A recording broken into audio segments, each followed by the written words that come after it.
Multiple UG PG degrees like एक single आदमी यहाँ पे बीए कर सकता है, बीएससी कर सकता है, बीकॉम कर सकता है, बीटेक कर सकता है, एमबीबीएस कर सकता है, इतने सारे अंडर ग्रेजुएट कोर्सेज कर सकता है, साथ ही साथ मास्टर्स भी कर सकता है, एमबीए, एमएससी, एमए, एमकॉम और जो भी दिमाग में आ रहा है। मतलब अगर किसी को ऐसा है कि आखिर तक अगर पढ़ाई करना हो तो यस वो मल्टीपल डिग्रीज आराम से ले सकता है। कैसे लेगा? एक तो वो 12th करेगा पीसीएमबी से, ठीक है, पीसीएमबी से अगर 12th करेगा तो सबसे पहले बीटेक करेगा, 4 साल यहाँ पे बिताया, फिर नीट में कोई एज लिमिट एटम लिमिट नहीं होता, फिर नीट क्रैक करेगा, फिर एमबीबीएस करेगा, फिर ये दोनों करने के बाद यहाँ पे बीए बीएससी बीकॉम में एडमिशन लेगा, 3 साल इसको टाइम देगा, फिर 3 साल इसको, फिर 3 साल इसको, तो ऐसे करके जिंदगी भर पढ़ाई करेगा। तो ये करना बिल्कुल पॉसिबल है क्योंकि इन सब में एज लिमिट भी नहीं होता मैक्सिमम कॉलेजेस में जहां पे ये डिग्री ऑफर होती है। नहीं तो ओपन यूनिवर्सिटी ये वो बहुत तरह की चीजें वहां से करके एक कुल मिला के बात ये है कि एक आदमी सिंगल इंसान मल्टीपल डिग्रीज यहाँ पे होल्ड कर सकता है, all degree together. But why can't have multiple 10 and 12 passing certificate? जैसा कि तुम लोग को पता है, मैंने अभी रिसेंटली 2 वीडियोस बनाया, इसी को लेकर कंट्रोवर्सी हो गया। सिर्फ एक 12th पास वाले कैंडिडेट के साथ, 12th पास वाले जो कैंडिडेट है इनको बोला ये कायदे से अप टू 4 सब्जेक्ट मिलता है, इसको एनआईओएस में 5 सब्जेक्ट कायदे से नहीं मिलता। ठीक है, कायदे से नहीं मिलता इन द सेंस गाइडलाइंस के अकॉर्डिंग नहीं मिलता, लेकिन हाँ सिस्टम को बाईपास करके लोग वहां पे कर रहे, जा रहे, सारा कुछ हो रहा है। ठीक है, जेई वही कर रहे हैं, आगे जाके नीट कर रहे, फिर वहां पे एडमिशन ले रहे तुम्हारा आईआईटी एनआईटी में, वो सारा कुछ हो रहा है, लेकिन कायदे से होना नहीं चाहिए। मैंने बस उतना कहा था। दिखा देते कौन सा 2 वीडियो है।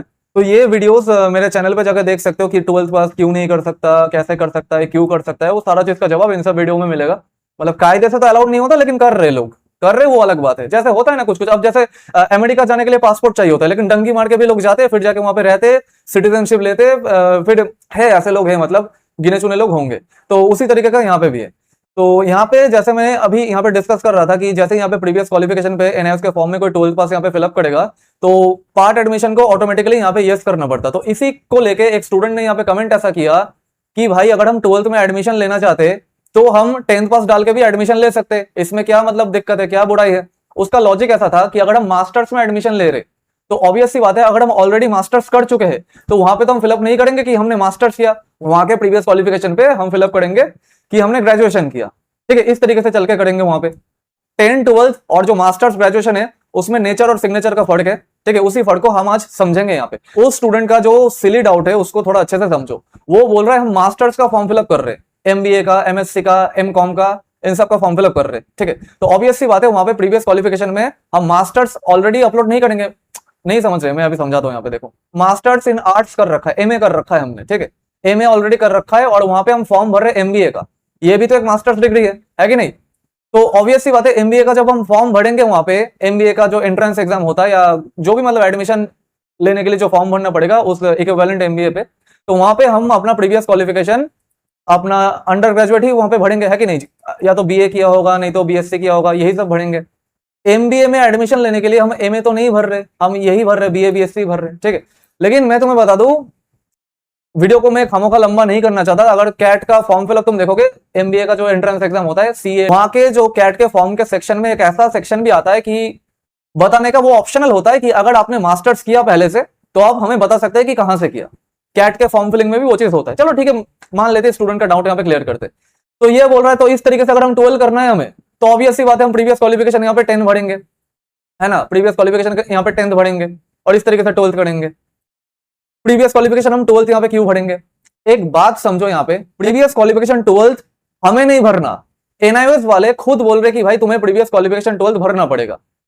मतलब यहाँ पे ऐसा है, तुम्हें 12th करना है ना एनआईओएस बोर्ड से, एनआईओएस बोर्ड से तुम्हें 12th करना है ना, तो 2 तरीके से कर सकते हो। ये 10th का लगा के भी कर सकते हो और 12th का लगा के भी कर सकते हो। 10th का लगा के करोगे तो 5 सब्जेक्ट मिलेगा और 12th का लगा के करोगे तो अप टू 4 सब्जेक्ट मिलेगा।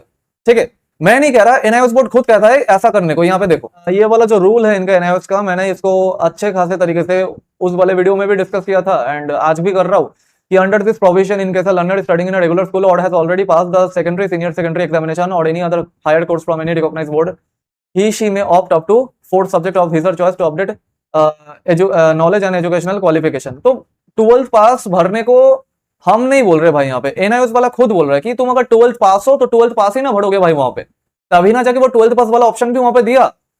मैं 12th करना चाहता हूँ, अच्छे से समझो यार, खिचड़ी मत पकाओ। यहाँ पे देखो, मैं 12th करना चाहता हूँ तो एनआईओएस वालों ने मुझे ऑप्शन दिया कि भाई यहाँ पे भरो 12th पास हो तुम, या यहाँ पे 10th पास हो, या यहाँ पे 11th पास हो। ठीक है, तो अगर ऐसा कोई जरूरी चीज होता नहीं कि 12th पास भरना, ऐसा कोई कंपलसरी नहीं है। तो एनआईओएस वालों ने ये ऑप्शन क्यों दिया, ये ऑप्शन क्यों दिया वहां पे फॉर्म में, है कि नहीं? जो फॉर्म वहां पे मैं भर के दिखा रहा था वहां पे क्यों दिया ऐसा ऑप्शन? वो सीधा ही बोल देता भाई इसकी कोई जरूरत ही नहीं है, हम ऐसे 10th पास 11th पास इधर तक ही रखेंगे। ऐसा भी तो कर सकता था एनआईओएस, लेकिन एनआईओएस ने वहां पे फॉर्म में 12th पास भरने का ऑप्शन क्यों दिया? इसी वजह से तो दिया कि अगर तुम ऑलरेडी 12 पास हो तो एनआईओएस तुम्हें 4 सब्जेक्ट ऑफर करता है 12th क्लास में। ये कर रहे हो ना भाई, 12 पास फिल करके ही 12th कर रहे हो, लेकिन 4 सब्जेक्ट का कर रहे हो। समझ में आ रहा है मैंने क्या बोला? 12th पास फिल करके 12th तो कर रहे हो, लेकिन 4 ही सब्जेक्ट का कर पा रहे हो, ठीक है? 5 सब्जेक्ट का नहीं कर पा रहे।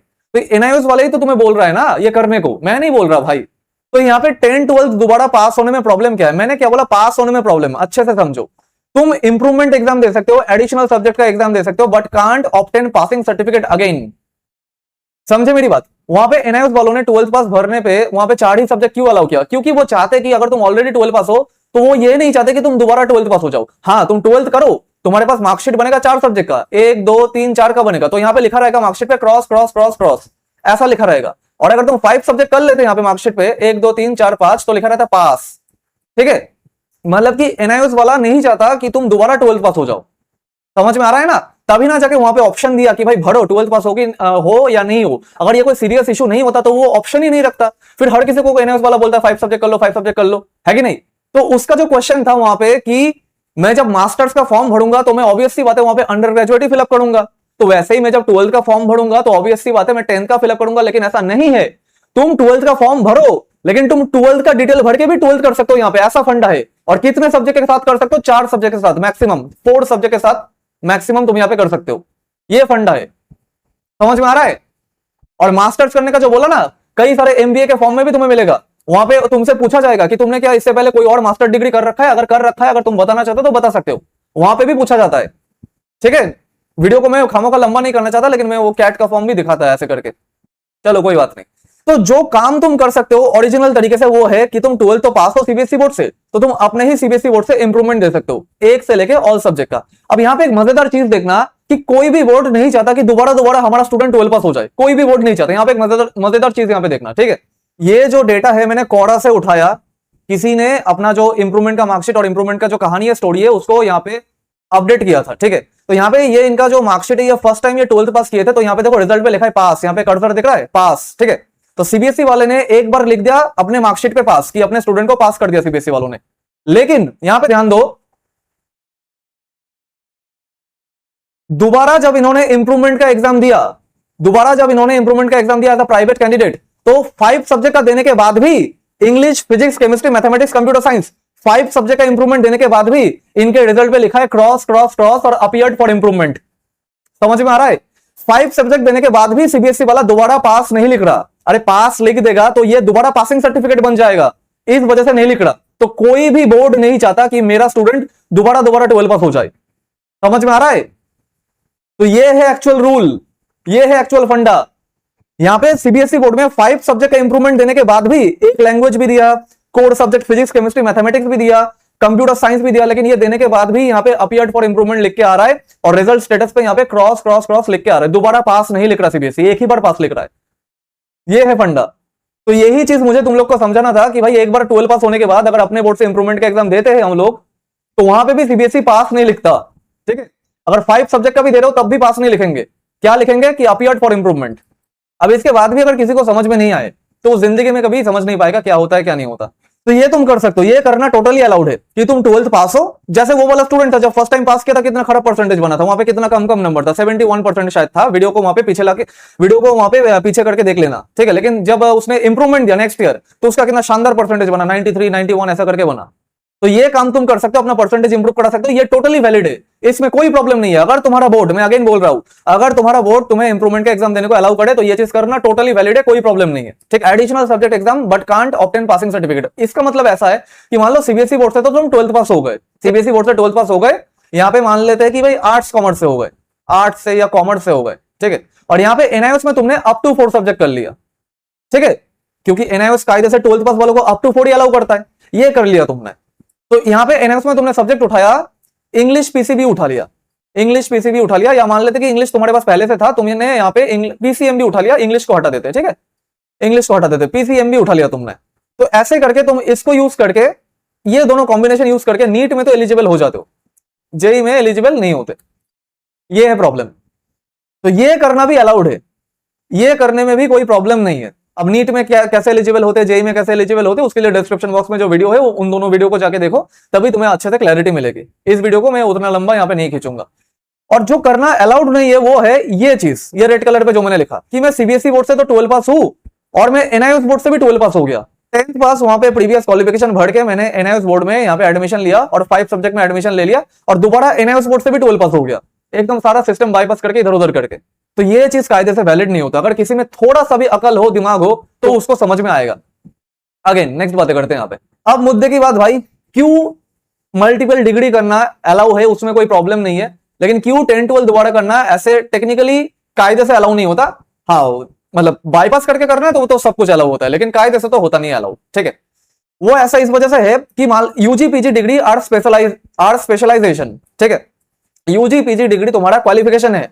अगर तुम आईआईटी से बीटेक करोगे, एम्स से एमबीबीएस करोगे और आईआईएम से एमबीए करोगे, ये तीनों चीज होल्ड करोगे, आईआईटी से बीटेक का ग्रेजुएट, मान लो 21-22 की उम्र में तुम ग्रेजुएट हो गए, ठीक है, 1 साल नीट की तैयारी की, फिर एम्स निकाल दिया, फिर 23 साल से लेके 28.5 साल तक तुमने एमबीबीएस की, 2-2.5 साल काम करने के बाद तुमने आईआईएम से एमबीए भी कर लिया। तो ये 2 यूजी डिग्री और 1 पीजी डिग्री, ये सारा चीज तुमने कर लिया, ये सारा कुछ अलाउड होता है। तो जो रिक्रूटर होगा वो इंप्रेस हो जाएगा तुम्हारे डिग्री को देखे, ये तुम्हारा फ्लेक्स है, ये तुम्हारा डिग्री है, इस वजह से ये अलाउ होता है, ठीक है, इस वजह से यूजीसी यहां पे अलाउ करता है। और उल्टा सोचो, ये 10-12 जो होता है ये फाउंडेशनल होता है, ठीक है, ये प्रूफ है कि तुमने स्कूलिंग कंप्लीट की।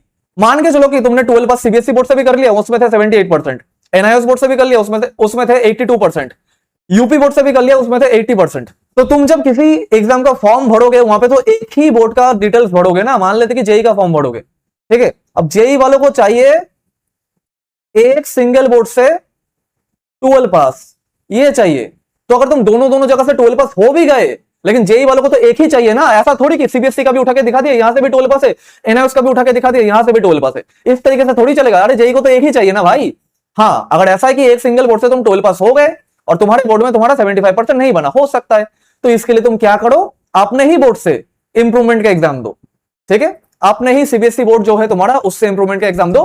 तो ये दोनों मार्कशीट ऐसे करके अटैच करके जेई वाला ये एक्सेप्ट कर लेगा, क्योंकि इसमें से जो तुम्हारा पासिंग सर्टिफिकेट है वो तुम्हारा पहला वाला सर्टिफिकेट है, और ये इंप्रूवमेंट वाला तुमने as a gadget, as a tool बनाया जेई की एलिजिबिलिटी वहां पे बनाने के लिए। समझ में आ रहा है? तो भाई एट द एंड हमें जाके फॉर्म में, रेज्यूमे में, हर जगह तो एक ही 10-12 भरना है ना। मैंने आज तक ऐसा कोई रेज्यूमे नहीं देखा जहां पे लोग लिख रहे कि मैंने 5 जगह से 12th किया। अरे क्या बचपना है भाई, ठीक है। तो थोड़ा सा कॉमन सेंस की बात है, लेकिन ये करना, ये रेज्यूमे में लिखना तुम्हारा फ्लेक्स है कि मैंने आईआईटी से बीटेक भी किया, एम से एमबीबीएस भी कर लिया और मैंने आईएम से एमबीए भी कर लिया, ये फ्लेक्स है तुम्हारा। 10-12 passing certificates are legal document, है कि नहीं। ये जो 10th का सर्टिफिकेट होता है ये बर्थ सर्टिफिकेट होता है तुम्हारा।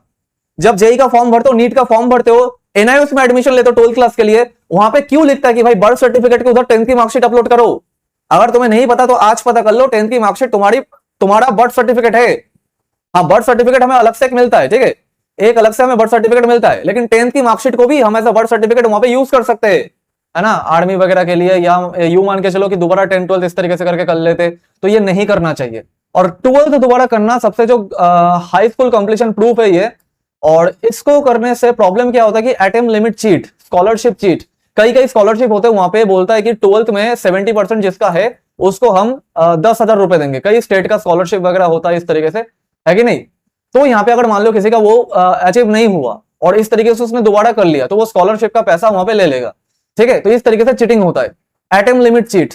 अब ये क्या चीज है, अब इस पे तुम सबको गुस्सा आएगा। क्यों गुस्सा आएगा, अच्छे से समझना। अगर मैं तुम्हें बोलूं कि कोई 12th पास है 2020 का, पीसीएम से, पीसीबी से, आर्ट से, कॉमर्स से, किसी भी से पास आउट है, किसी भी से, 75 है, 75 नहीं है, मैटर नहीं करता, नेवर अटेम्प्टेड जेईई मेंस, जिंदगी में कभी जेईई मेंस का फॉर्म नहीं भरा, तो कायदे से अगर गाइडलाइंस को देखते हुए चले, क्योंकि जेईई मेंस एडवांस 12th के फर्स्ट पेपरिंग से काउंट करता है, तो अगर गाइडलाइंस को देखते हुए चले तो देखो गाइडलाइंस तो बहुत कुछ कहता है, गाइडलाइंस तो बहुत कुछ कहता है, और मैं भी गाइडलाइंस को यहाँ पे एक्सप्लेन करने की कोशिश कर रहा हूं, लेकिन फिर भी कुछ लोग यहाँ पे होते जो मानते नहीं है या मानना नहीं चाहते, वो उनकी मर्जी, जो भी करे वो। तो गाइडलाइंस के अकॉर्डिंग इनको जो मेंस मिलना चाहिए था वो है 2020, 21 और 22 एनआईटी प्लस सिस्टम एडमिशन इधर तक होना चाहिए था, और आईआईटी मिलना चाहिए था 20 और 21 इधर तक होना चाहिए था। लेकिन ये ग्लिच के थ्रू, एक तो सबसे पहला ग्लिच कि एनआईएस में झूठ बोल के एडमिशन लेना, प्रीवियस क्वालिफिकेशन 12th पास ना बता के ठीक है, 10th पास बता के वहां पे एडमिशन लेना, ये तो सबसे बड़ा ग्लिच हुआ। यहाँ पे ही सबसे बड़ा मतलब जो प्रॉब्लम शुरुआत हो रहा है तो यही से हो रहा है, ठीक है। ये अगर रोक दिया जाए तो ये भी पॉसिबल नहीं होगा। तो अब क्या होगा, एनआईएस में ये 5 सब्जेक्ट लेगा 2027 में। तो इस तरीके से, क्योंकि उसने जेईई मेंस का कभी फॉर्म नहीं भरा था, क्योंकि आईआईटी जो डेटा वहां पे उठा रहा है, आईआईटी या जो जोसा काउंसलिंग जो डेटा वहां पे उठा रहा है वो जेईई मेंस के फॉर्म से उठा रहा है, ठीक है। उठाना चाहिए ऐसा कुछ सिस्टम से, अपार आईडी आधार कार्ड से, इस तरीके से उठाना चाहिए कि ट्रैक ही कर ले, लेकिन इस तरीके से नहीं हो रहा, वो जेईई मेंस का फॉर्म फिलअप के थ्रू उठा रहा है डेटा। यहाँ पे देखो, जैसे स्टूडेंट जेईई एडवांस का जब फॉर्म फिल करने गया तो यहाँ पे साफ साफ लिख दिया कि not eligible to appear in JEE advance, our data shows that you have appeared in JEE mains 2022 और earlier and hence your appearance in class 12 examination must have been 2022 और अर्लियर। जाहिर सी बात है, अगर कोई 2022 में फर्स्ट टाइम जेईई मेंस का form भरा था तो वहां पे उसने 12th का डिटेल्स भी भरा था, बिना 12th का डिटेल्स भरे तो कोई जेईई मेंस का फॉर्म नहीं भर सकता। तो जेईई एडवांस और जो जोसा काउंसलिंग वहां से डेटा उठा रहा है, ठीक है, कि वहां से उठा रहा है कि भाई जेईई मेंस का अगर फॉर्म भरेगा तो वहां से उसका फर्स्ट टाइम 12th पता किया जा सकता है। इस तरीके से काम हो रहा है, अब समझ में आ रहा है? होना नहीं चाहिए, इस तरीके से काम होना नहीं चाहिए। सिस्टम को और भी स्ट्रिक्ट करना चाहिए, ऐसा कुछ सिस्टम में आना चाहिए कि भाई सारा कुछ यहाँ पे ट्रैक हो जाए। लेकिन अब जो चल रहा है सो चल रहा है, वही चीज मैंने तुम्हें यहाँ पे बताया, ठीक है। तो इस तरीके से अगर वो 5 सब्जेक्ट करता है 12th 2027 में है उससे, तो उसको मेंस भी मिल जाएगा 27, 28, 29 और एडवांस भी मिल जाएगा 27, 28, ठीक है। लेकिन ये ध्यान रखना, अगर कभी भी जेईई मेंस का फॉर्म वहां पे अपेयर कर दिया या फिलअप कर दिया तो वहां से तुम्हारा अटेम्प्ट काउंट होना शुरू हो जाएगा, वो फिर तुम्हारा 12th का पहला डिटेल्स वहां पे ट्रैक कर लेगा। अब ऐसा आदमी, मतलब ये तो रेयर कोई होगा ना कि सोता रह गया, भाई सो रहा है तो सो रहा है, ठीक है। तो 2020 से अगर 27 तक कोई सो रहा है, तो ऐसा अगर कोई रेयर आदमी है तो उसको इस तरीके से ऐसे करके हो रहा है, ठीक है। तो ऐसा नहीं होना चाहिए, ऐसा नहीं होना चाहिए। अगर एक डिजर्विंग स्टूडेंट, तो वो वाला स्टूडेंट, उसकी क्या गलती है जिसने 2020 में जेईई का फॉर्म भर दिया था? इस वाले स्टूडेंट की क्या गलती है जिसने 2020 में जेईई का फॉर्म भर दिया था? तो इसको भी तो मिलना चाहिए ना, इसको भी मेंस एंड एडवांस मिलना चाहिए, लेकिन नहीं मिल रहा। समझ में आ रहा है? ये हो रहा है प्रॉब्लम। तो क्या ये एलिजिबिलिटी चीट हुआ? बताओ। हर किसी को समझ में आएगा कि हाँ चीट हुआ, इस तरीके से काम नहीं होना चाहिए। और हर किसी को गुस्सा भी आएगा, जिसके पास यहाँ पे एडवांस का आइटम नहीं है, जिसके पास यहाँ पे एडवांस का आइटम नहीं है, उन सबको गुस्सा आएगा ये देख के। यहाँ पे जो ग्रेजुएशन और पोस्ट ग्रेजुएशन रिलेटेड जो एग्जाम्स होते हैं, UGC NET, CAT, IIT JAM, GATE, इनमें नो आइटम लिमिट, इनमें कोई आइटम लिमिट नहीं होता। अगर ऐसा करना होता तो ये लोग भी जेईई एडवांस जैसा यहाँ पे क्राइटेरिया लगाते कि ग्रेजुएशन का फाइनल ईयर जब अपेयर करोगे उधर से गिनेंगे अटेम्प्ट। लेकिन ये लोग तो ऐसा नहीं कर रहे, ये लोग बोल रहे कि unlimited attempt, no attempt limit, ठीक है, और मैक्सिमम जगह पे नो एज लिमिट। तो इस तरीके से ग्रेजुएशन में वो चीज अलाउड होता है कि भाई अगर तुम कैट देने वाले हो तो तुम चाहे 2 डिग्री करके आ रहे हो हमारे पास या 5 डिग्री करके आ रहे हो, हमें कोई फर्क ही नहीं पड़ रहा। वो तुम डिग्री करने में अपना टाइम वेस्ट कर रहे हो। अगर 1 डिग्री करोगे तब भी हम यहाँ पे अपियर करेंगे तुमको, अगर 5 डिग्री करोगे 15 साल बाद आओगे तब भी हम यहाँ पे अपियरिंग करेंगे तुमको, क्योंकि यहाँ पे कोई आइटम लिमिट है ही नहीं। तो समझ में आ रहा है क्यों यहाँ पे मल्टीपल ग्रेजुएशन अलाउड होता है लेकिन मल्टीपल 10-12 अलाउड नहीं होता? मल्टीपल 10-12 करने से ये वाला घोटाला हो जाता है। यहाँ पे देखो गुस्सा आ रहा है, किस किस को गुस्सा आ रहा है? अगर जिसको जेईई एडवांस का आइटम कायदे से नहीं मिल रहा उसको ये देख के 100% गुस्सा आएगा, ठीक है। ये हो रहा है प्रॉब्लम। अब यूपीएससी में आइटम लिमिट है, लेकिन ध्यान रखना यूपीएससी का आइटम लिमिट ऐसे ग्रेजुएशन का फाइनल ईयर नहीं है। Final year of graduation UPSC का आइटम लिमिट नहीं है, ठीक है। जाके थोड़ा वहां पे सर्च करना, गूगल पे सारा कुछ मिलेगा। यूपीएससी का सिंपल फंडा ये है, अगर मेरे दोस्त का ग्रेजुएशन 2029 में होगा और मेरा ग्रेजुएशन, ठीक है, मेरा ग्रेजुएशन यहाँ पे 2030 में होगा और मैंने जो यूपीएससी का फर्स्ट टाइम आइटम भरा वो 2030 में भरा, ग्रेजुएशन में पास तो होना पड़ेगा यूपीएससी क्लियर करने के लिए। लेकिन भाई वो जेईई एडवांस की तरह उधर से ऐसे करके नहीं गिनते कि first appearing of final year of graduation, ऐसा नहीं है। यूपीएससी कैसे गिनता है कि जिस दिन यूपीएससी का एग्जाम दोगे उस दिन से आइटम गिनेंगे। तो मान के चलो मेरा दोस्त 2029 में ग्रेजुएट हुआ और मैं 2030 में ग्रेजुएट हुआ, तो मेरे दोस्त ने अटेम्प्ट दिया यूपीएससी का 2032 में जाके, तो वो उसका पहला अटेम्प्ट है यूपीएससी का, 2032 उसका पहला अटेम्प्ट है। समझ में आ रहा है? और मैंने यूपीएससी का पहला अटेम्प्ट दिया 2030 में ही, ग्रेजुएशन होते कंप्लीट होते मैंने अटेम्प्ट दिया, तो ये मेरा यूपीएससी का पहला अटेम्प्ट होगा। समझ में आ रहा है यूपीएससी कैसे करके चलता है? लेकिन जेईई का उल्टा कैसे, जेईई मेंस एडवांस का उल्टा कैसे, जोसा काउंसलिंग का, ठीक है। तो ये इस वजह से मल्टीपल ग्रेजुएशन अलाउड होता है लेकिन मल्टीपल 10-12 अलाउड इस तरीके से नहीं होता। फिर मैक्सिमम जो सरकारी नौकरी देखोगे, एसएससी, बैंक, गवर्नमेंट जॉब्स, यहाँ पे कोई आइटम लिमिट नहीं होता, एज लिमिट लगा देते कि अगर 30 साल हो गया तो उसके बाद एंट्री नहीं होगी। अच्छा हाँ, यहाँ पे ध्यान रखना, आईआईटी में एक एज लिमिट है, आईआईटी में एज लिमिट होता है, ठीक है। जनरल ईडब्ल्यूएस ओबीसी का 25 ईयर्स और एससी एसटी और पीडब्ल्यूडी का 30 ईयर्स, ठीक है। तो अगर मान के चलो 12 पास जब किया था 2020 में, इसका अगर उम्र तब 18 साल था और यहाँ पे 2027 में इसका उम्र हो रहा है 18 + 7, ठीक। तो अगर 25 ईयर से एक्सिट कर देता है और ये जनरल ईडब्ल्यूएस ओबीसी से है तो इसको आईआईटी में एडमिशन फिर नहीं मिलेगा, जेईई एडवांस नहीं मिलेगा। और अगर एससी एसटी पीडब्ल्यूडी से है तो हाँ 30 ईयर्स तक का रिलैक्सेशन है एज के, वहां पे मिल जाएगा फिर। और एनआईटी प्लस सिस्टम के लिए मेंस के लिए कोई एज लिमिट नहीं होता। अगर ऐसे करके कोई आदमी वहां पे 45 इयर्स का भी बैठ जाए एनआईटी प्लस सिस्टम में तो उसको एडमिशन मिल जाएगा मेंस के थ्रू। एनआईटी प्लस सिस्टम में कोई एज लिमिट नहीं होता। समझ में आ रहा है? ये हो रहा है प्रॉब्लम, ये हो रहा है प्रॉब्लम, इसी वजह से अलाउ नहीं होता कायदे से। तो अब सोल्यूशन क्या है कि अगर तुम 12th पास हो पीसीएम से, पीसीबी से, आर्ट्स से, कॉमर्स से, अब तुम बोल रहे हो भारत सरकार, अब तुम बोल रहे हो कि इंडियन गवर्नमेंट मुझे मौका नहीं दे रहा स्टडीज मेरा आगे बढ़ने का। क्यों नहीं मौका दे रहा भाई? तुम्हें 52% यहाँ पे मिला है, पीसीएम में मिल सकता है, पीसीबी में मिल सकता है, आर्ट्स में मिल सकता है, कॉमर्स में, अरे कुछ भी में मिल सकता है।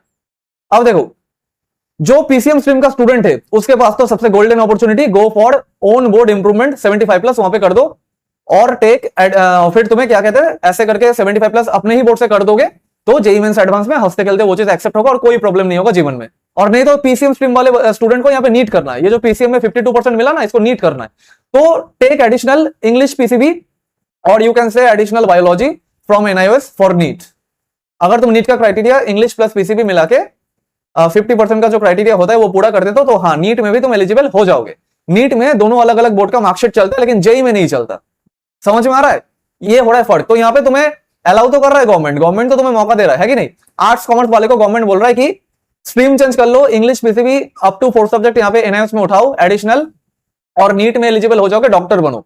तो गवर्नमेंट तो मौका दे रहा है ना, आर्ट्स कॉमर्स वालों को भी बोल रहा है इस तरीके से करके डॉक्टर बनो। अगेन ये बुलेटिन नीट का एलिजिबिलिटी ये सारा कुछ समझना है तो डिस्क्रिप्शन बॉक्स में जाके वो जो दोनों वीडियो है उसको जाके देखो, वहां पे सारा चीज मैंने डिटेल में कवर किया था। अच्छा, तो क्या हम इंजीनियरिंग कर ही नहीं पाएंगे? नहीं, जेईई नहीं कर पाएंगे। इस तरीके से जेईई नहीं होगा कि 4 सब्जेक्ट एनआईओएस में लेके जेईई कभी नहीं होगा। ये 4 सब्जेक्ट और पिछला हमारा 12 पासिंग सर्टिफिकेट, इस तरीके से करके जेईई कभी नहीं होगा। लेकिन हाँ, इंजीनियरिंग हम कर पाएंगे। मान लो पीसीबी का स्टूडेंट है, आर्ट्स का है, कॉमर्स का है, इसने पीसीएम एडिशनल एनआईओएस से कर लिया, जेईई तो हम नहीं कर पाएंगे, लेकिन बीटेक कर पाएंगे कुछ प्राइवेट कॉलेजेस से। हाँ, 100 में से कुछ 40-50 ऐसे कॉलेज होते हैं जो ऐसे करके प्राइवेट कॉलेजेस मैक्सिमम, ठीक है। गवर्नमेंट का एक्सपेक्टेशन मत रखना, प्राइवेट कॉलेजेस होते हैं जो ऐसे करके एक्सेप्ट करते हैं, डुअल बोर्ड का मार्कशीट एडमिशन दिलाते हैं बीटेक में, होता है ऐसे करके, तो उधर से जाके वैसे करके कर सकते हो। और कमर्शियल पायलट वगैरह इन सब में भी मैंने कईयों को देखा जाते हुए इस तरीके से कि पार्ट एडमिशन को लेके दोनों मार्कशीट लेके, एक सीबीएसई बोर्ड का 12 पासिंग सर्टिफिकेट और दूसरा एनआईओएस बोर्ड का अप टू 4 सब्जेक्ट, इस तरीके से। ये कहां एक्सेप्ट होता है कहां एक्सेप्ट नहीं होता वो तुम्हें जा जाके पता करना पड़ेगा। मेन जो जगह का है, मेन 2-3 जगह का मैंने बता दिया। अब ये चीज कायदे से तो है गलत, लेकिन अब चल रहा है सिस्टम में, तुम लोग भी यहाँ पे कर रहे हो, ठीक है, चल रहा है, लोग जा रहे हैं, काम भी हो रहा है। लोग ऐसे करके आईआईटी में भी एडमिशन ले रहे, एनआईटी में भी एडमिशन ले रहे कि आर्ट्स से पास आउट था, कॉमर्स से पास आउट था, पीसीएम से पास आउट था, पीसीबी से पास आउट था, 12 पास था, लेस देन 75 था, और एनआईओएस में करके 10th का लगा के यहाँ पे एडमिशन ले लिया, previous qualification 12th with 5 subject यहाँ पे कर लिया, और फिर ऐसे करके जेईई में वो अपीयरिंग भरते, ठीक है, अपीयरिंग एनआईओएस, और ऐसे करके आगे बढ़ जाते हैं। अगर जेईई क्लियर हो गया, एनआईओएस में भी 75 उनका आ गया, तो आईआईटी वगैरह में एडमिशन मिल रहा है इस तरीके से। अटेम्प्ट के अंदर होना चाहिए, अटेम्प्ट के अंदर हो तभी मिलेगा, अटेम्प्ट के अंदर नहीं हो तो नहीं मिलेगा। तो ये चीज तो गलत है, लेकिन चल रहा है मार्केट में। तो मेरा क्या सजेशन है, अब मैं तुम्हें अगर पूरा रोक दूंगा तो तुम मेरे पे चढ़ जाओगे, तो मैं अगेन वही बात बोलूंगा, ये करना तुम्हारा पर्सनल चॉइस है, तुम डिसाइड करो कि इस तरीके से तुम्हें चलना है या नहीं चलना। हाँ, मुझे ऐसा लगता है कि फंसने का चांस अगर कुछ है तो अपार आईडी, ये मेरा प्रेडिक्शन है। अभी तक सिस्टम इतना स्ट्रिक्ट नहीं हुआ, 2022 में भी ऐसे करके लोग गए, एडमिशन लिया आईआईटी एनआईटी में, 2023 में भी किया, 2024 में भी किया, 2025 में भी किया, एंड यस एक स्टूडेंट मेरे को अभी ऐसा मिला 2026 में भी किया, जेईई एडवांस में उसका कुछ अंडर 7,000 से लेके 10,000 रैंक इधर का रैंक था इस साल, ऐसे करके, मतलब पीसीबी से 12 पास था, पीसीबी का टॉपर था एक्चुअली, टॉपर उसके थे भाई, बोर्ड्स में थे 94% समथिंग ऐसा कुछ, ठीक है, सीबीएसई बोर्ड में पीसीबी से 94% थे। फिर एनआईओएस का करके 10th का लगा के लिया 2026 में, और फिर एनआईओएस का करके यहाँ पे जेईई में अपीयरिंग किया, अपीयरिंग एनआईओएस, फिर ऐसे करके एनआईओएस से परसेंटेज बना के जेईई एडवांस निकाल के अभी आईआईटी में बैठा है। तो हाँ, ऐसे करके लोग जा रहे, जाना नहीं चाहिए, होना नहीं चाहिए, लेकिन फिर भी जा रहे। अब तुम्हें करना है या नहीं करना, अगेन भाई तुम्हारा पर्सनल चॉइस है। और अभी तक तो ये चीज चल रहा है, लेकिन फ्यूचर में मेरे को लगता है कि ऐसा कुछ सिस्टम में अगर लगा दे कि अपर आईडी से सारा कुछ ट्रैक हो जाए, ऐसा कुछ अगर सिस्टम में वो ला दे फ्यूचर में, मैंने फ्यूचर नहीं देखा, किसी ने नहीं देखा फ्यूचर में, ये मेरा प्रेडिक्शन है कि ऐसा कुछ अगर सिस्टम में ला दे तो शायद फ्यूचर में ये काम होना बंद हो जाएगा इस तरीके से। और दूसरा क्या चांस है फंसने का, कि अगर कोई तुम पे कंप्लेन कर दे, complain with evidence, complain with evidence अगर कर दे तो शायद तुम फंस सकते हो इस तरीके से। अब देखो यहाँ पे फिर भी कुछ लोग यहाँ पे ऑफेंड हो जाएंगे, तो तुम एक काम करना, ये जो तुम्हारा पूरा कहानी है, एक काम करना, अपना जो पुराना प्रीवियस 12 बोर्ड का मार्कशीट था, previous 12 board marksheet, 12 board marksheet, और तुम्हारा क्या कहते हैं जो फोटो आईडी, एनआईओएस का 12 का मार्कशीट, मतलब एनआईओएस का डिटेल्स, ठीक है, ये दोनों चीज लेके अगर कोई एनआईओएस के अथॉरिटी पे वहां पे कंप्लेन कर दे तुम्हारे नाम पे, तो फिर वहां पे प्रॉब्लम हो सकता है। हाँ, ऐसा मैं कंफर्म तरीके से नहीं बोल सकता कि एकदम मार्कशीट कैंसिल ही कर देंगे वो लोग, इस तरीके से उतनी आसानी से भी नहीं होता सारी चीजें। ताली हमेशा दो हाथ से ही बचती है भाई। ऐसा नहीं कि हवे में कंप्लेन, वो वाला नहीं, एविडेंस के साथ कुछ ऐसा सॉलिड प्रूफ है कि तुमने सही में कुछ ऐसा एलिजिबिलिटी चीट किया या गलत काम किया, उस तरीके से अगर कोई कंप्लेन करते तुम्हारे नाम पे तो हाँ फ्यूचर में दिक्कत हो सकता है। अब देखो मैं यहाँ पे एडवाइस भी क्या दूं तुम्हें, I am not your enemy भाई, मैं यहाँ पे जस्ट फैक्ट जो है वो यहाँ पे प्रोवाइड कर रहा हूं। अगेन मैं तुमको मना भी नहीं कर रहा, मैं तुमको नहीं बोल रहा कि इस तरीके से तुम मत जाओ, ये तुम्हारा पर्सनल चॉइस है कि इस तरीके से तुम जाओगे या नहीं जाओगे, ठीक है। लेकिन हाँ, जो फैक्ट था, जो गाइडलाइंस था, उसको मुझे डिस्कस यहाँ पे करना था, तो मैंने बस उतना अपना काम किया। अगेन तुम सोचो ना, मैं यहाँ पे एनएस का मेंटरशिप यहाँ पे सेल करता हूँ, अप्रैल बैच के लिए मैं मेंटरशिप सेल करता हूँ, अप्रैल के लिए नहीं, मतलब अक्टूबर के लिए भी, ऑन डिमांड के लिए भी कोई भी स्टूडेंट मेरे मेंटरशिप और काउंसलिंग प्रोग्राम में ज्वाइन हो सकता है। तो मैं क्यों चाहूंगा, मैं तो यही चाहूंगा ना कि तुम आ जाओ एनआईएस में एडमिशन लो, एनआईएस में एडमिशन लेके मेरे से मेंटरशिप खरीदो, मैं तो यही चाहूंगा ना। मैं क्यों तुम्हें ऐसा करके रोकने की कोशिश करूंगा, लेकिन नहीं, वो 1000-1500 रुपए कमाने के चक्कर में बाकियों की तरह उस तरीके का मिसगाइड नहीं करेंगे। जो गाइडलाइंस के अकॉर्डिंग जैसे चलता है वैसा क्लियरली यहाँ पे बोलेंगे। नहीं पसंद आए तो भी यहाँ पे किसी का कोई फर्क नहीं पड़ रहा। तो एट द एंड इतना ही था इस वीडियो में। थैंक यू सो मच यहाँ पे देखने के लिए एंड तक। मिलते हैं नेक्स्ट वीडियो में, तब तक के लिए टेक केयर, बाय सभी को।